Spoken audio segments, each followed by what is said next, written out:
Hey folks, Matt from artoftheimage.com. Got a great question in here from Luke Nana Pragasm. I hope I'm saying that right. I probably slaughtered that. Sorry, Luke. He says, "Hi Matt, do you recommend the older version as well? Nikon 80 to 200 millimeters." This was a question in the comment section of one of the videos I did on the 70 to 200 VR from Nikon. And the short answer is yes.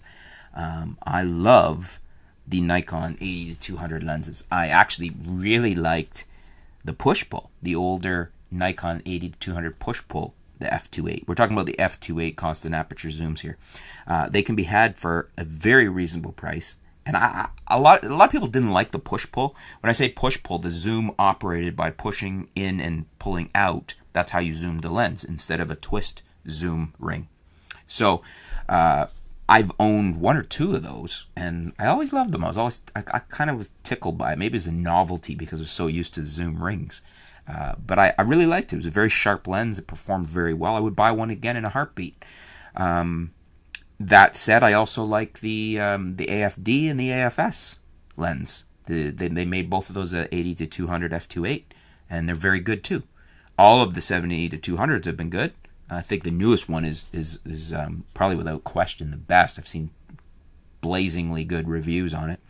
But yeah, I would, if you can make do without VR, and Lord knows we were shooting without VR for years, it just takes some, little skill on the photographer's part, being aware of shutter speeds and other things you can do to manipulate, proper shooting stance, breathing, shutter speeds, a monopod if that's an option, or a tripod.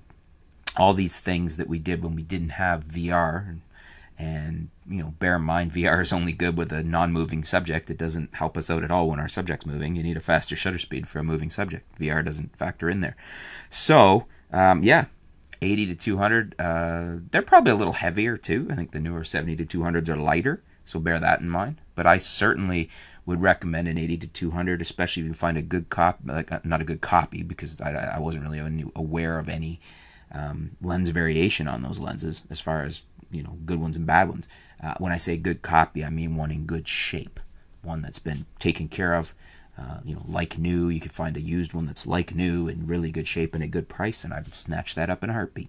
All the way back to the push pulls. I love those ones. So yeah, that's what I think, Luke. What do you guys think? Do you agree with me? Have you owned the older Nikon 80 to 200 f2.8s? Do you like them?